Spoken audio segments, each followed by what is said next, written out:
Thanks for joining us again. Jared, I said it at the end of the last episode, just when I thought the barrel couldn't get any lower, I think we've dug in a little bit deeper here with Double Trouble, 1992, starring the Barbarian brothers. Now, I believe you're a sort of a veteran of the brothers, or you know of them? No. Pretty well, no? Well, I knew of them, but I hadn't delved into any of the What was films. their... Can I just ask this? Because, fuck, I know this will come up later, but I might as well ask it now. What was their claim to fame pre-Double Trouble? Oh, I think they were just successful bodybuilders, weren't they? Were they even bodybuilders? They were just kind of... Fuck, we haven't got off to a flyer here. Well, I don't know a whole lot about them. Well, at least I knew one of them was deceased, which was one step ahead of you, seemingly. When you wanted in and asked me, well, I wonder what these blokes are up to these days. Well, one of them's taking a dirt nap, but the other one's still going. Still going strong. But yeah, look, I can't say... we talked about not missing it. I don't think it's good for his family to find out that I'm going to rip his fucking performance to shreds. No. Look, I think they were just... Yeah, I think they were just... Because I thought they might have been in like a Conan rip-off or a... Well, they were in one like Barbarian. Wasn't it called Barbarian? I don't know. Well, you've got the notes here. I'm going off the cuff. What are you expecting? Well, that makes two of us. No, I just thought, look, I just had seen the teasers. I'd seen the previews on other videos. So I was aware of who they were. Because I don't believe they had a very large filmography. No, it was only like a handful of films. So... Yeah, it was just kind of like one of those. It was lightning in a bottle. everyone's making straight to video movies. These guys had some level of notoriety in the bodybuilding scene, and so here we go. That's how it gets to this level. You go for it. All right, quick whip round. What do you see? Because you're back at work now. So yeah, not a lot. I finished Yellow Jackets. But yeah, they pulled a couple of some swift ones. Pulled a couple of swift ones late. Very interested to see where it continues, though. Pretty clear. But you haven't got Paramount Plus anymore.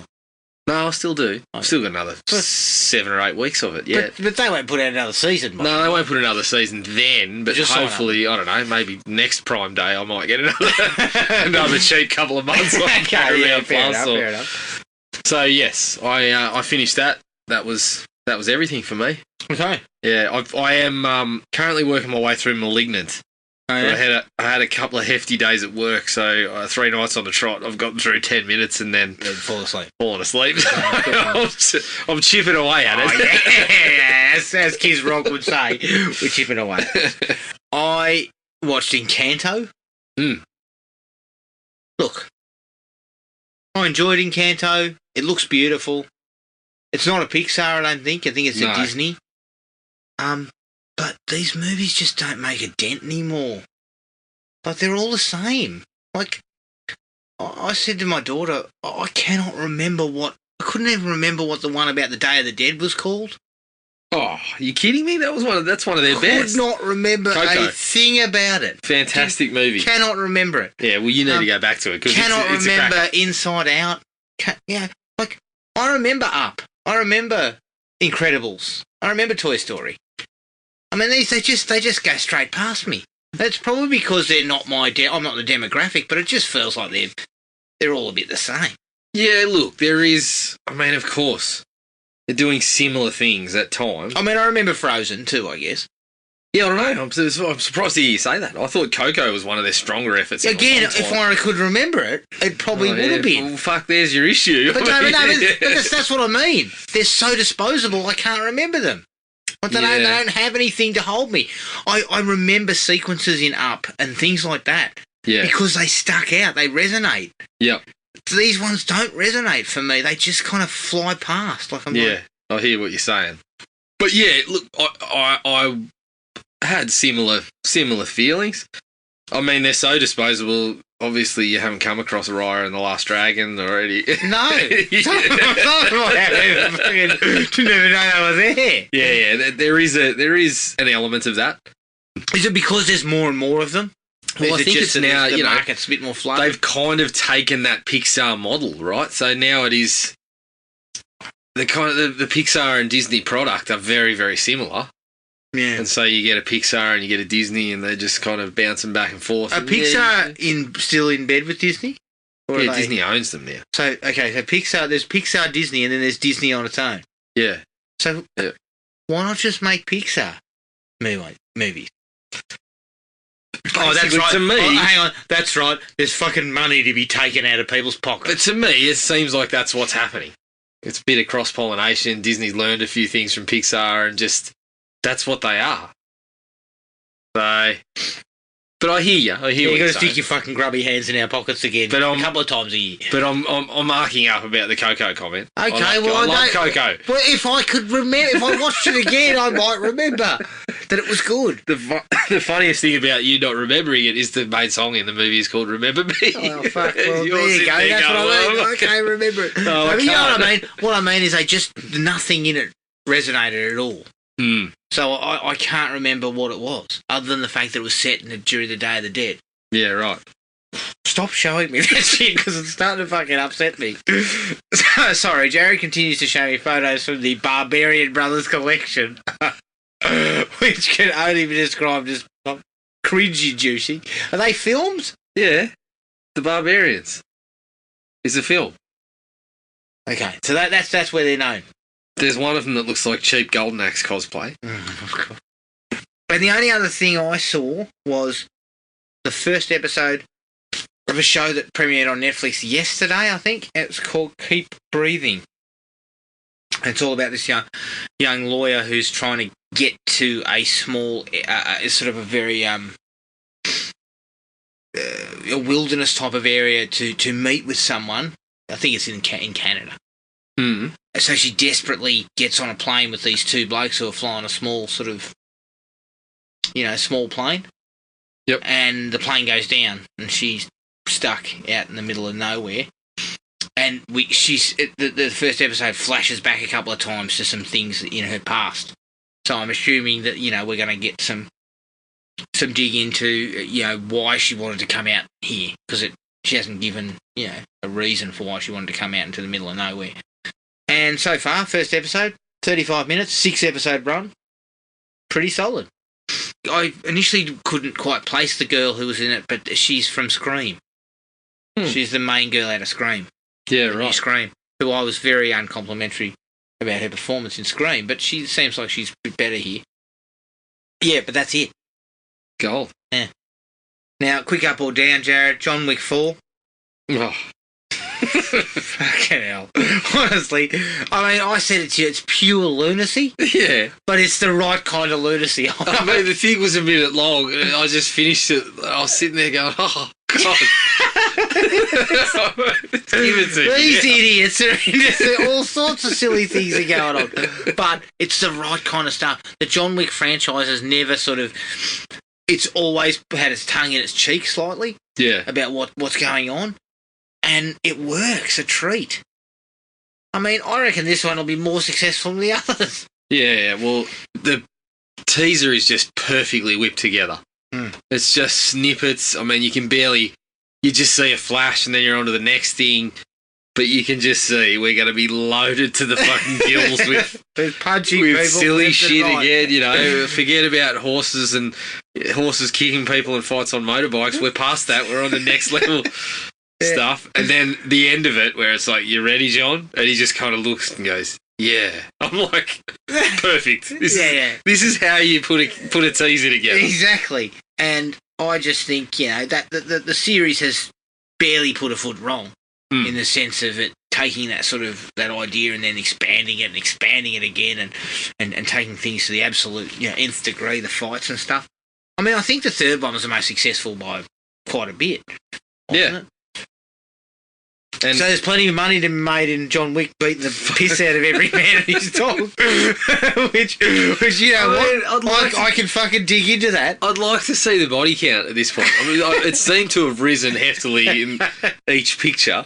But I mean, there seems to be individual sequences where he's working through about 45 people. Like, Oh, shit.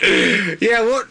It's got me written all over it. Look, I'm right there. I am there. Day one. Day one, where I'm in. All right, let's take a break. Here's the trailer for 1992's Double Trouble. Detective Jade, this is Stephen Tarlow from the District Attorney's Office and Agent Regan from the FBI. Hi. Nice to meet you. You'll have to excuse my voice. I've been screaming at assholes all morning. Double Trouble from 1992, directed by John Paragon, who directed the Elvira Mistress of the Dark film. Produced by Brad Crevoy, who seems to have produced every Hallmark movie ever made recently. Smart businessman. Yeah, well, it's a business model that seems to work. I bet you he's fucking rolling in money. I mean, at this point, I'm sure they just put posters out. There's not actually this many films. There's no films. We'll get to them. They say we'll get there. Yeah. He's convinced Hallmark that he's put a film out. They don't even know because they've got that many going. Oh, yeah, okay, we'll pay for that one too. Just give me a $10 million budget. Yeah, okay, off you go and make it. Cha-ching! He sends back the poster art. That's it. Yeah. And also produced by Steve Stabler, who I think he made the rest of the Hallmark movies. They both got in on that. And he also made something called The Glass Cage. Interestingly enough, when I first saw it, I thought it said The Brass Cage, which was a restaurant down in the Belconnen Mall, Jared. I don't know if you ever went there. Pretty sure it was closed by the time I become of the age that I'd be actually looking to go there. I remember eating a pretty fucking bad beef stroganoff down there in some pretty dim lighting. You know what it felt like? One of those fucking bars in Goodfellas. Except they don't serve stroganoff. No. And I'll never forget it. We get the plate of stroganoff dished up to us that looks like, I mean, it's fucking grey. And my mate takes a couple of swallows and then he looks at me and he goes, pretty good, eh?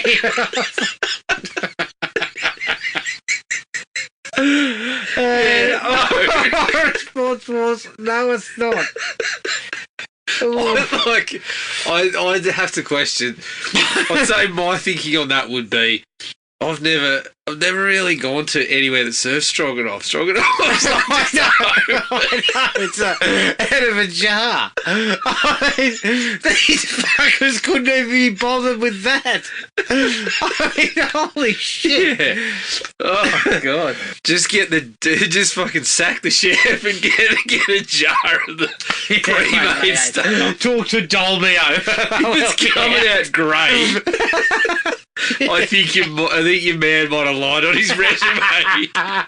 Yeah. I don't think he did. I don't think he was a culinary fucking whiz kid, but I also remember there was no one else in there.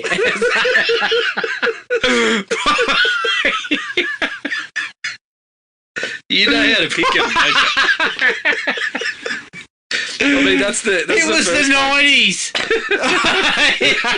I think it was the 90s. That's the first thing I look at. I'm like, if no one's in there, I'm probably not going to eat it. No,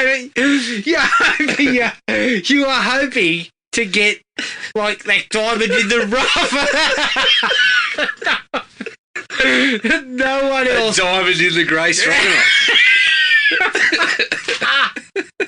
You walking in, nobody there. I'm sure you and your mate are thinking, oh, we've been to the lunchtime rush at the Brass Cage.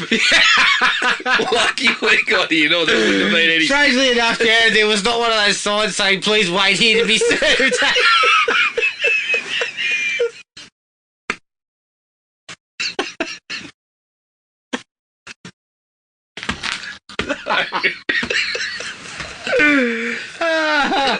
Okay, I'll stop talking about that because Jesus. Okay, the story. I'm sorry, you are George Costanza, aren't you? Yeah, look, there's a bit of Costanza in there. I don't whip together a web of lies very often like Costanza used to. All right, the story is both story by and written by Kurt Wimmer, who wrote Law Abiding Citizen, and Charles Osborne, who wrote The Wolves, and the screenplay is by Jeffrey Kearns. This was his only credit. Why am I not surprised? It stars Peter Paul as Peter Jade and David Paul as David Jade. Honestly, these two bozos couldn't even give us another name. No, it didn't work out well for them. It also stars Roddy McDowall as Philip Chamberlain and David Carradine as Mr. C. The budget is unknown. I couldn't find any information. And the box office is NA, direct-to-video. Yeah. This was James Doohan's first non-Star Trek film since 1971's Man in the Wilderness. Interesting. So he only makes Star Trek films. And yet he's the best thing in this movie. He's up there. Okay. This is shit. Okay. You come straight to it. It's shit. Look, I would agree with you, Jared, that, as we spoke earlier, it looks better and is more probably polished than I anticipated. Although I actually thought it was going to be a real turn. It hits workmanlike. Yeah, it's well. For the most part. Well, is Johnny Paragon a workman? I mean, he's not a craftsman, I can tell you that. Well, he strikes me as a guy who would dine at the Brass Cage on his lunch break. So, I don't know, it might be hitting workman level. Well, I can tell you right now, fucking Peter and David Paul would eat a little bit of low GI gruel from the Brass Cage as part of craft services, I tell you. Okay, right, it's shit. From two blokes who have absolutely no business being in film. Like, they are not actors. I don't know what they are. You've just given me a rundown on their kind of semi-career.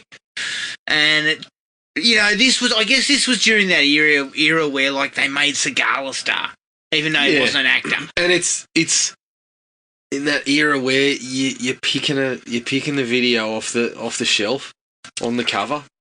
You got two of these massive units in the age when, Arnie and Sly were still cutting checks, large checks. Yeah.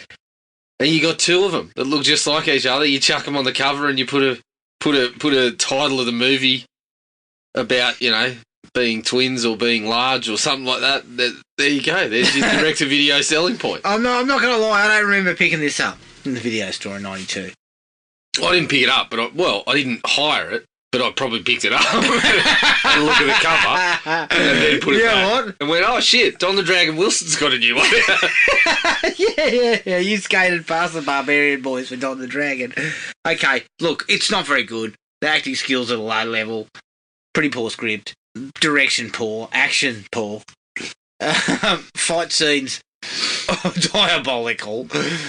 And overall, it just ends up with a poor piece of filmmaking. So I gave it 1 out of 5. 1? Jeez, yeah, look, I was probably a little bit harsh, but nothing about it did anything for me. Yeah, look. And there's one particular sequence that I'd never want to see again. Okay, good. I think you'll probably be on the same page when I mention it. All right. Well, there was points where I was skating around at 2, but I probably stuck it at 1.5. I think. Well, I'll give it some credit. There is a goofy charm to the pair of them, but they are not actors. No. So they're more barbarians. Look, Jared. I can see why somebody probably met these two blokes or came across them and probably thought, fuck, I might stick them in a movie. Yeah. Without knowing whether they could act or not. Well, what we'll do is hire experienced thespian Roddy McDowall and then make him fucking kowtow to these ball bags. No, I think the wise thing that they were probably smart to attempt to go for a bit of the comedy aspect. Oh, definitely. definitely. But it didn't really work because these guys couldn't deliver comedic lines. I did get a couple of laughs from other parts of it. Correct. And as you said, That's they the only hired good a stuff couple of other reasonable actors. I'm actually going to give the script a bit of credit to. It's not a great script, but as the fucking bones of a vehicle for someone, it's passable. All right, they've got the little plot going on in the background that's just your standard sort of shit that you've seen in Lethal Weapon movies and shit like that, just done well in those ones. Yeah. So they take their bits and pieces from that. The reason that it doesn't work is because you got to spend 75% of the time with these two blokes. And they can't what would carry you them. have preferred the percentage be dropped down to? Probably a sort of 30, 25 and 30. So these guys are more character actors Yeah. if you get that one. Well, I think it doesn't work when you don't have someone that can act in lead roles. Yeah, and you probably don't streamline those plot points as well as you could because you know this is a direct-to-video. It's a straight-to-video, and excuse me for using the term, but it's a fucking star vehicle. It's the whole movie is centred around these two blokes as a vehicle for their talents. But unfortunately, they weren't actors. Star vehicle for a couple of blokes who call themselves the Barbarian Brothers. Yeah, well... Holy shit. Brad Crevoy. Go back to fucking Hallmark. Yeah. And you can see they're giving it the best they've got, but this is just not their line of work. Unfortunately. What do you think their line of work should be? They could have been in movies as, like, henchmen and stuff like that. Yeah. Yeah, you could have easily worked them in. Because they're massive units. I mean, that fucking bloke who was in Gladiator. Gladiators got a henchman role in Superman Returns. Who? Vulcan. Vulcan. And Vulcan was in a Bond movie. Oh, Bond film. Ian Roberts was in Superman Returns. My apologies. Okay, shit, I've got it mixed up. But, what I mean is, they're big units who work perfectly. Who have a look where you look at them and you go, shit. Wouldn't want to come up against that bloke, working the door. Yeah, exactly. And so I think the Barbarian boys could probably have found some work there. They could have comfortably passed off that sort of shit. A couple of lines here and there. But they were probably thinking to themselves, well, we can get in direct-to-video schlock as the stars. They would have been better off. Money. They would have been better off chumming around with Arnie and becoming his kind of Sven Ollie Thorson kind of, Yeah, but nobody takes over from Sven, mate. No, Arnie was never going to let Sven go. No. But they could have, they could have been Sven's kind of henchman. Sven Light. Sven Light. Okay, because I gave 1 out of 5, obviously I've got very little to offer here in this portion. But I will start with the best line of the movie. You'll have to excuse my voice, I've been screaming at assholes all morning. Says on James Doohan, and I laughed heavily there. I laughed a lot. I laughed very, very heavily at that one. What do you got? Because you probably... I had a couple. I mean, initially, in the first 15 minutes or so, this is not really a like, but I couldn't stop giggling at the fact that they expected us to believe that one of these fucking mammoth blokes, whose hands were probably like fucking, sausage fingers or whatever, that they expect us to believe he's got the delicate touch of a jewel thief.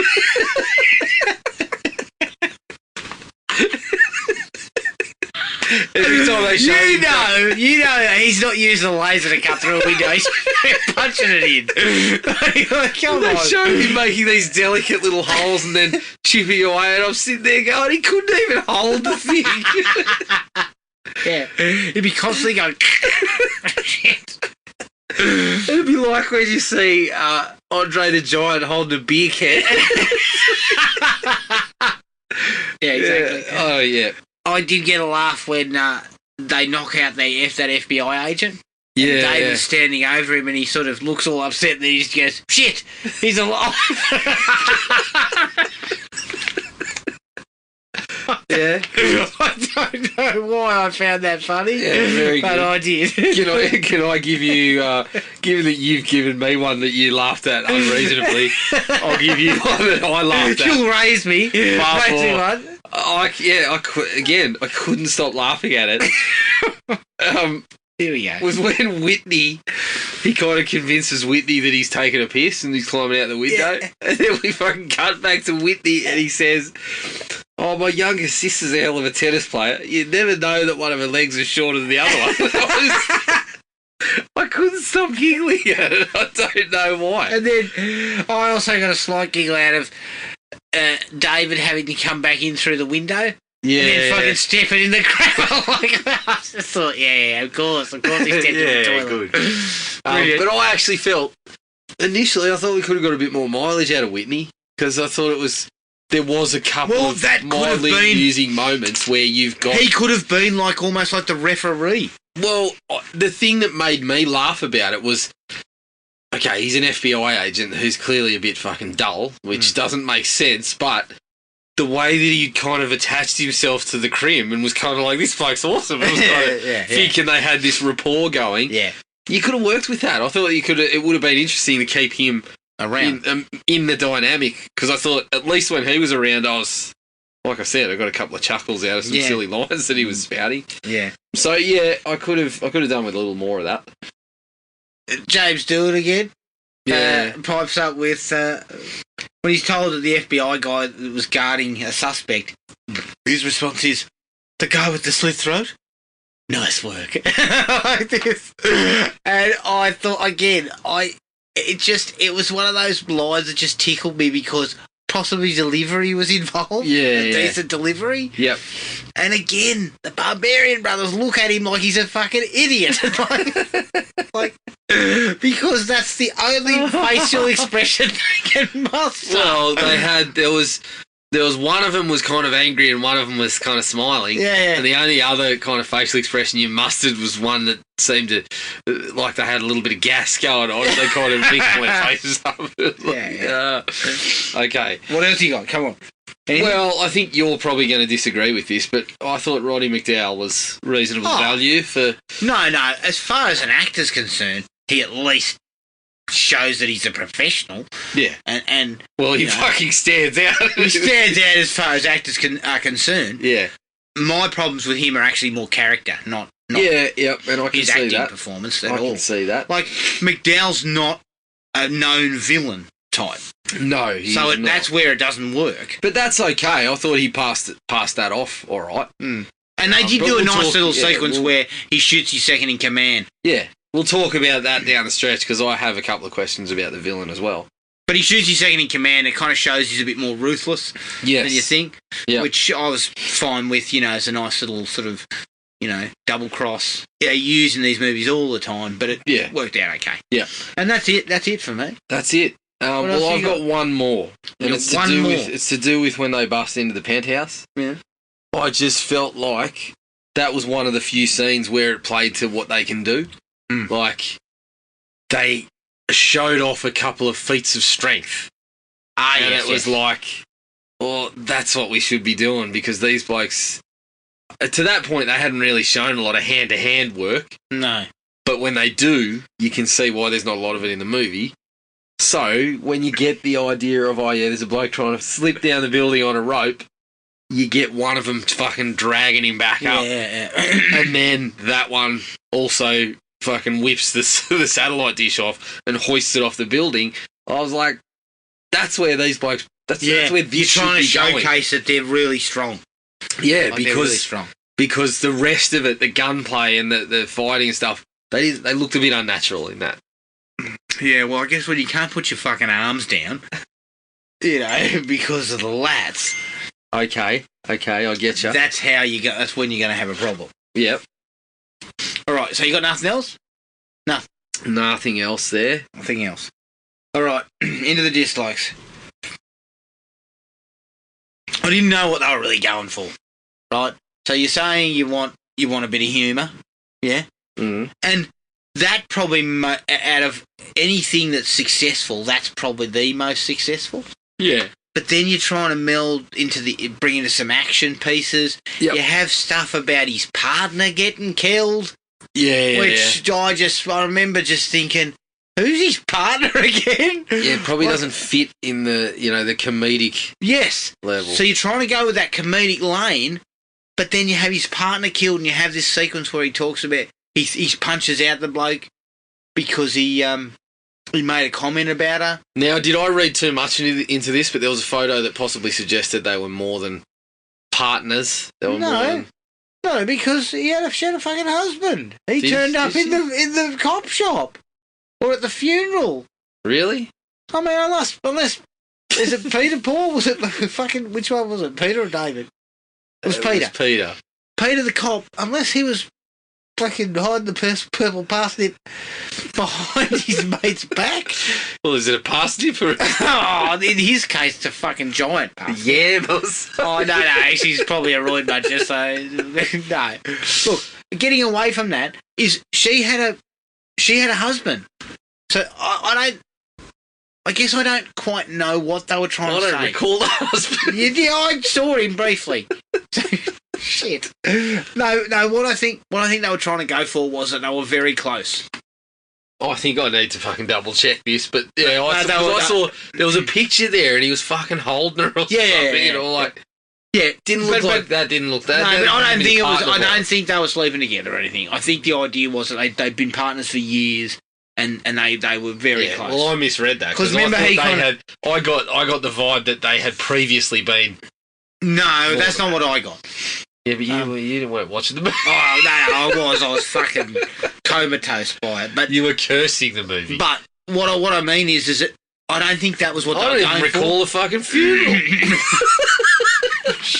Are you sure there was a funeral? Oh, either a funeral or a wake. I can't remember exactly. I mean, holy Christ, I watched this like 2 days ago. I recently had a birthday and turned 46, so there's no... You've got no excuse. I've got one. Oh, shit.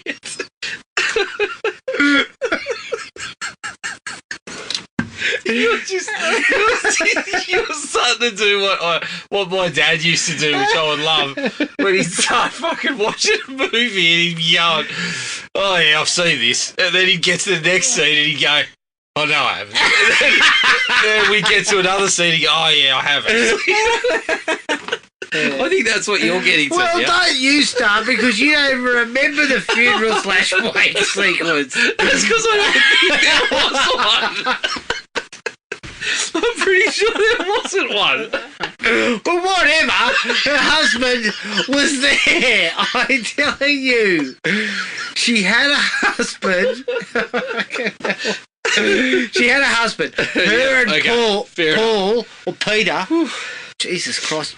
Her and Peter were very close. They'd been partners for years. Because at one point he says something about how you need to call me. If anything goes wrong, you call me. Yeah.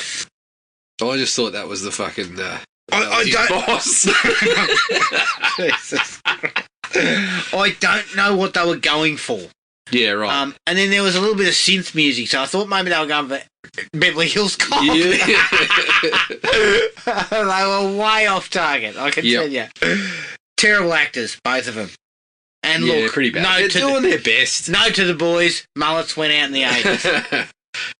Top tier mullets. No, top of the board. I was going to say that. Although I admit, they could have got a run at our mullet Olympics. They would have. They wouldn't have beaten Gibson, but they would have really sort of pushed him, I think, at the line. Yep. But yeah, they had kind of real sort of rippling mullets. Yes, they did. They kind of spread out. They sort of spread out to the sides. Yeah, they look like their heads were like sugar gliders. Yeah. They had like wings. Yeah. Very impressive mulets.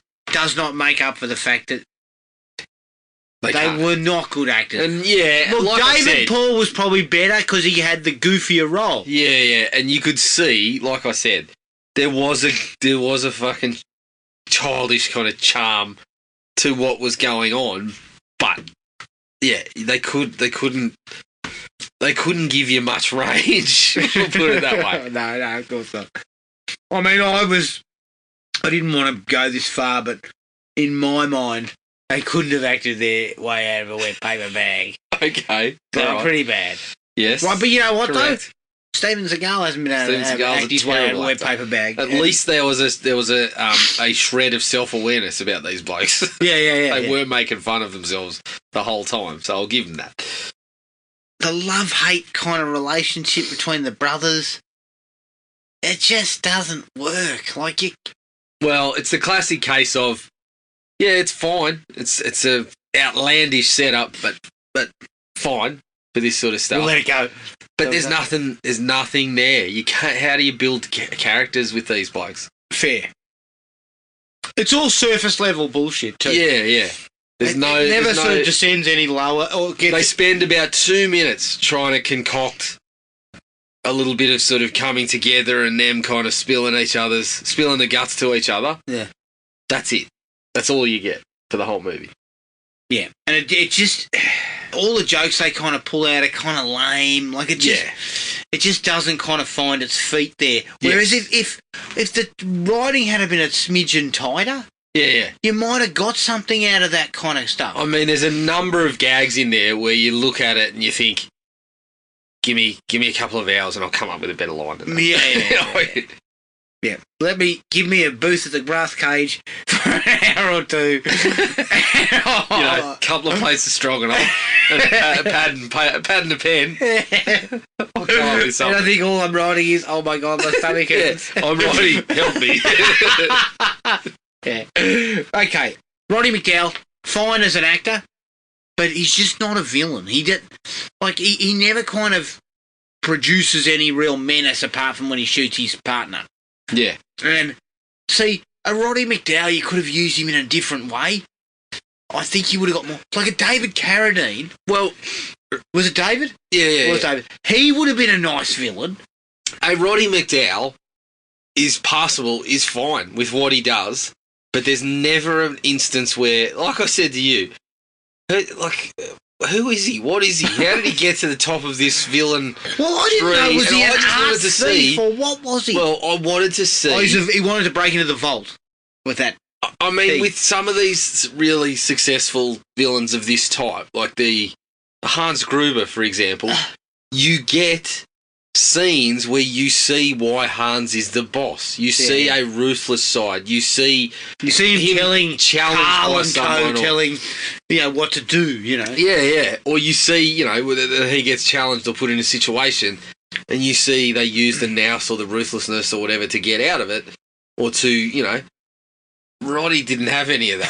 He just had you're fired, and someone else doing the shooting and things. And like again, that stuff was comedic as well. Yeah. Like that sort of, when you're dealing with villains, you shouldn't be using the comedic angle.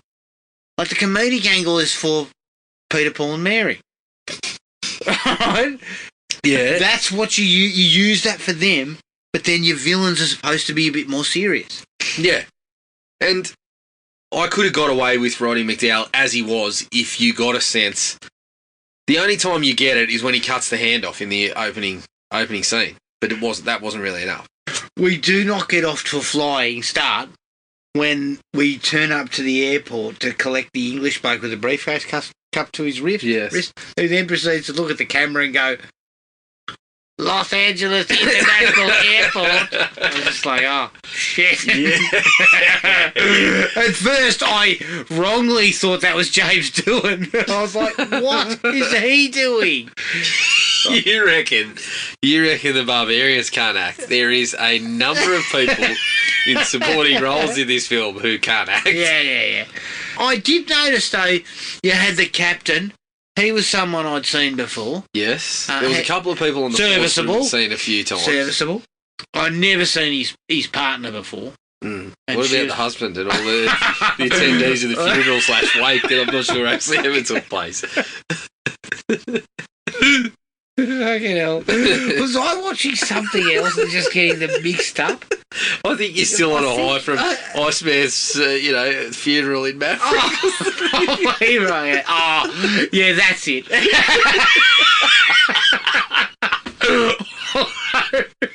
Yeah, you're sitting there in your head, you're thinking, I'm sure they were firing off 21 guns for the Although, partners. Jared, I don't remember any husbands being in that either. No. Oh, shit, all right. No, yeah, it'll be interesting to see whether it's your aging or my just general fucking foolish nature. Well, when it takes you 500 goes to watch Malignant over a week, that's not a problem. Not foolishness. I think it's a mixture of fatigue and foolishness. Now, next one. Who the fuck lets a cop turn up to any sort of robbery in progress in a fucking crop top? Like, I demand answers, Jared. Well, when you got abs like that, you can probably get away with it, but I couldn't. I mean, what happens if the media's there? Well, I mean, you see the sprawling mullet, you see the crop top, you see the tight jeans, and you're just like, it's not a good look overall. He wears it for fucking 75%. I know. Did he do a wash? I don't think he washed.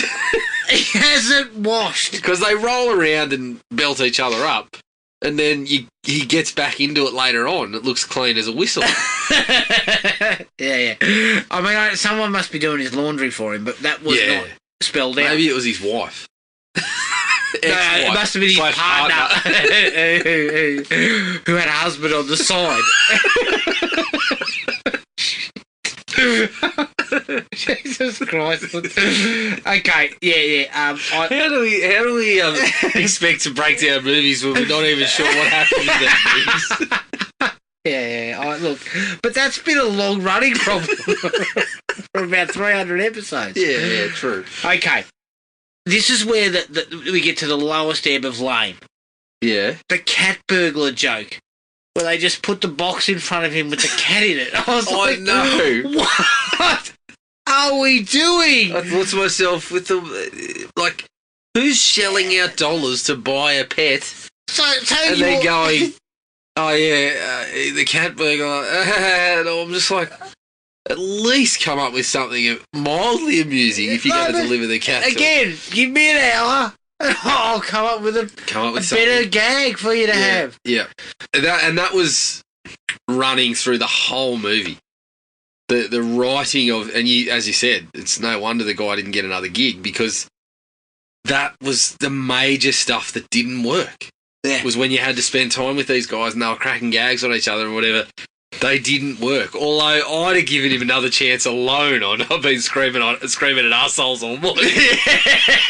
I'd have given him a chance to write another script and said more of this.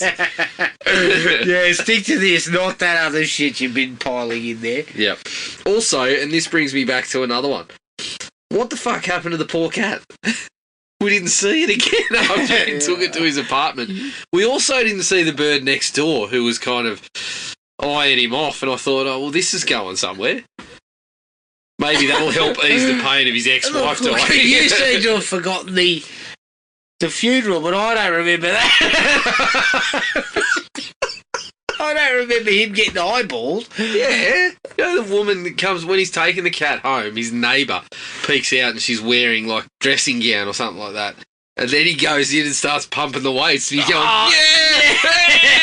Screaming out. And she's sitting. You see a shot of her sitting. Look, I think I must apartment. have missed that because I was horrified by him. Because you were watching a movie with a fucking funeral in it. No, I was horrified by the fact that guy comes home after a night at work in a dark and dingy apartment, strips down, he goes shirtless on the bench press, and he seems to be oiled up for reasons I can't understand, and then proceeds to yell and scream like he's having an orgasm. I mean, I did not know where to look. I didn't know what was going on there. But then, as I said, you get the shot of the neighbour next door hearing this and kind of seeming to be not bothered.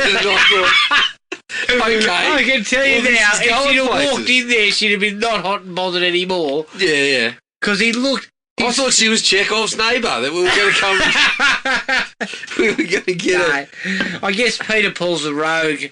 He doesn't have time for ladies. Yeah.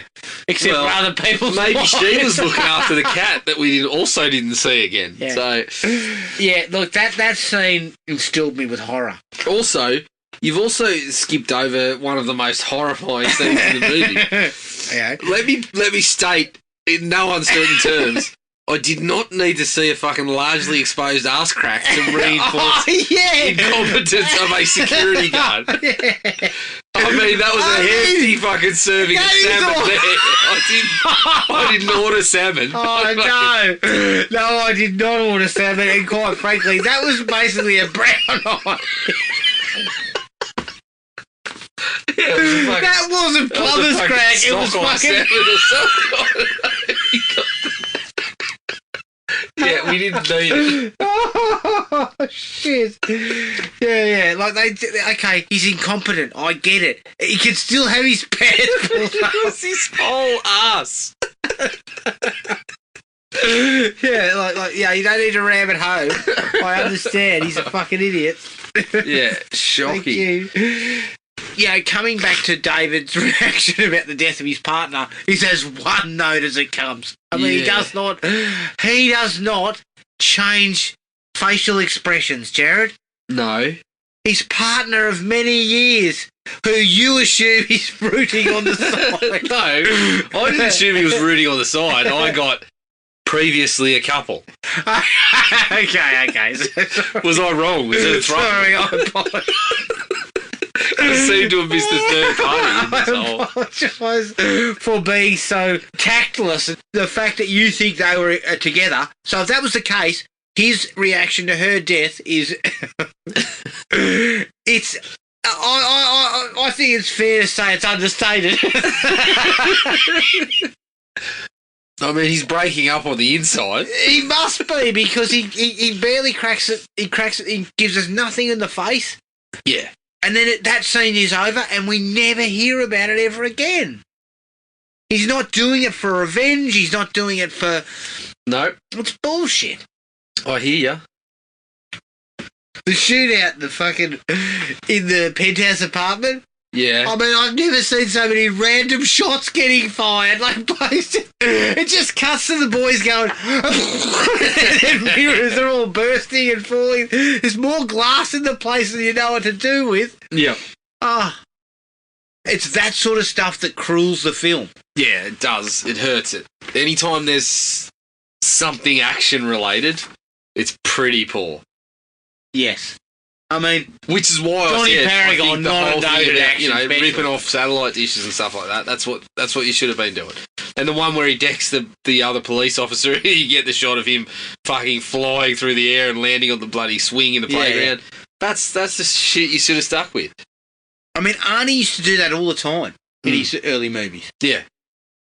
He would pick something up, or he'd, there was always something that showed how strong he was. Mm. That's what you aim for with these guys. Yep. The worst fist fight of the lot is them two punching each other. Yes. It's shocking. It adds nothing to the film. I mean, the punch that's thrown to start it, you call cut straight away. Yeah. Let's do it again. Didn't happen somehow. Nah. What was the point of that sequence where they intimidate the councilman in the tanning bed? Yeah. Where they're standing over him and they're using all these weird voices and stuff. Well, I didn't mind again, turning the car over. That's the sort of shit that's all right. Yeah. Like, the part that required them to do a little bit of fucking seemingly comedic acting. No. Failed. Yeah, didn't Failed. work. The councilman getting run over repeatedly.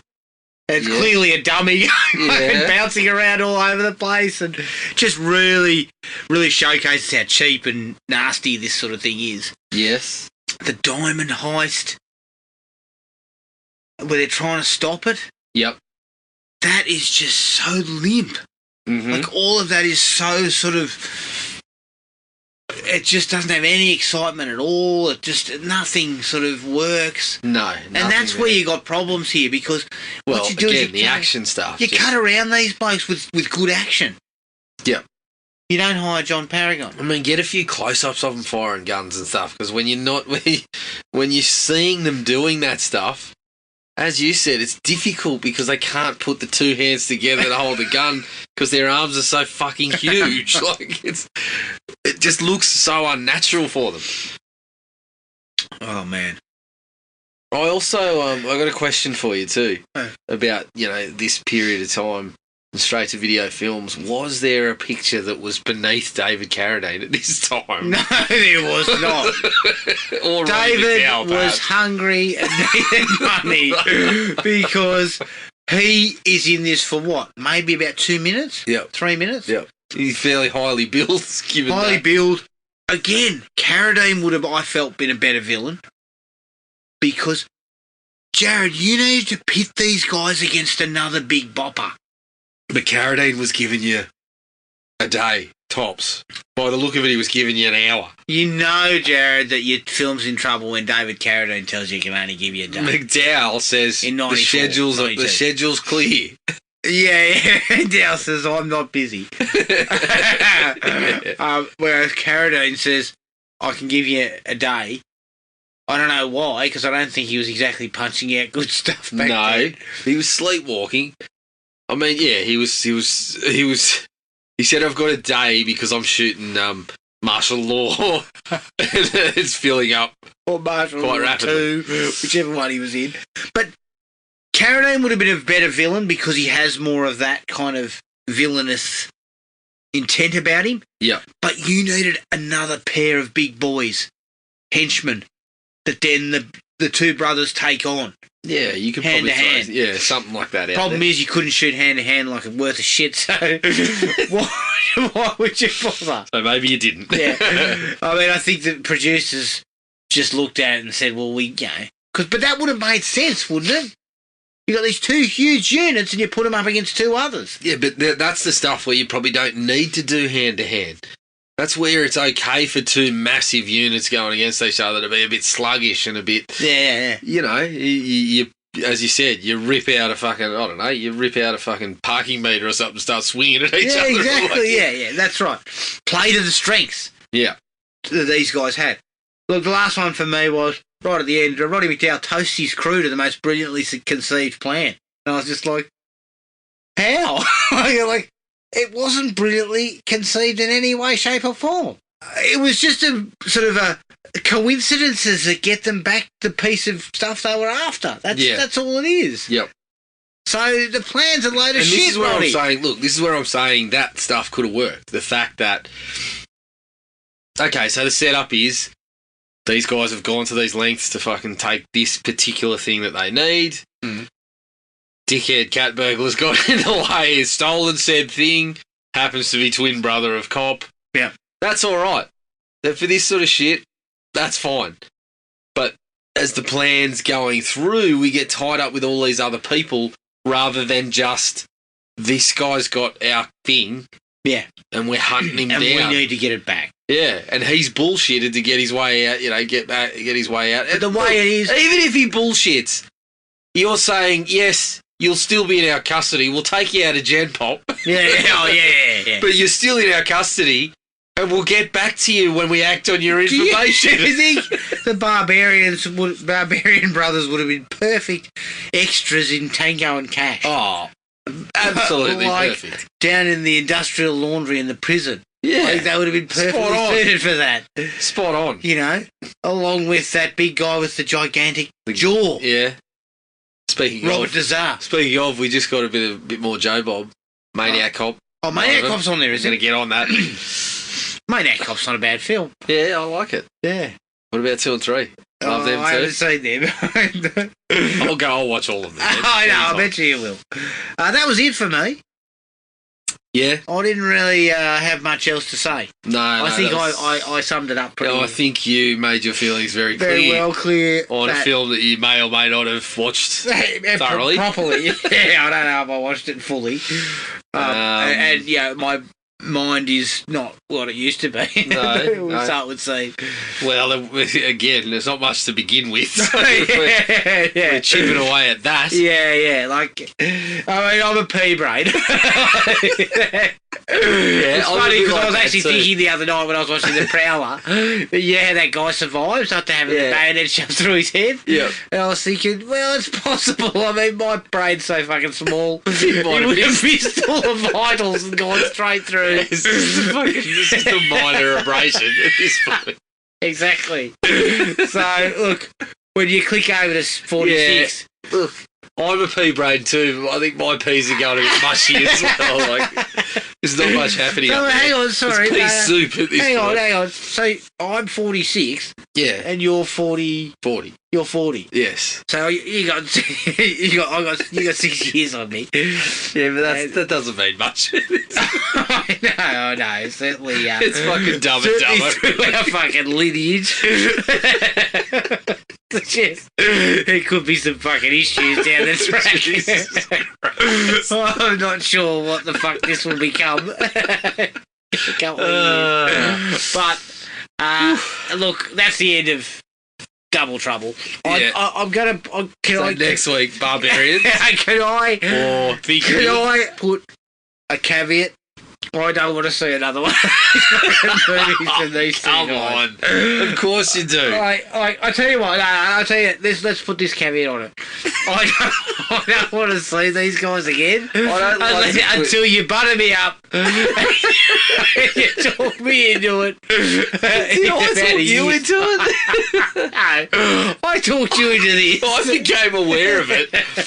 And then when you became aware of my Amazon password, you said, holy shit, Double Trouble's on there. I know. And I said, yeah.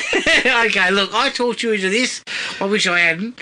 But I think the caveat is I don't want to see these guys until you then talk me into it. Yeah, in about 12 months' time when Amazon refreshes and comes out with the rest of their catalogue. When it comes to film, I don't like to say... I never say never. Yeah. Because I have been hypocritical before when I've said I'd never watch someone's work again, and then I'm straight back in there. Yeah, true. Look, I should stop talking about that sort of bullshit because I never say never as well. All right, that was Double Trouble. You can find us on iTunes, Spotify, Podomatic, and anywhere else you get your podcasts. Send us an email at thrillme@iinet.net.au. We're on Facebook at Thrill Me Podcast Australia, Podomatic at thrillme.podomatic.com, and Instagram at Thrill Me Podcast AU. Please rate and review on all the platforms if you can. Keep an eye on the Facebook page for details of the next movie. We will probably end up doing a couple of listener requests. Instead of fucking furiously ignoring everybody and wasting people's time. I mean, look, we've got a handful of very loyal people that very loyal constantly people. get in touch with this. I can't see any of them wanting to watch Double Trouble. Yeah, look, I'm taking the piss. We know you've given us some stuff to watch, and we're gonna get to it as soon as we can. As soon as we stop coming across this shit on streaming services. Yeah. No, the next couple of weeks we're gonna knock a bit of this stuff off. So until then, take it easy, everyone, and we'll catch up with you later. Cheers. Find the podcast at Podomatic or on iTunes. Don't forget to rate and review. Like us on Facebook at Thrill Me Podcast Australia or contact us at thrillme, all one word, all lowercase, at iinet.net.au.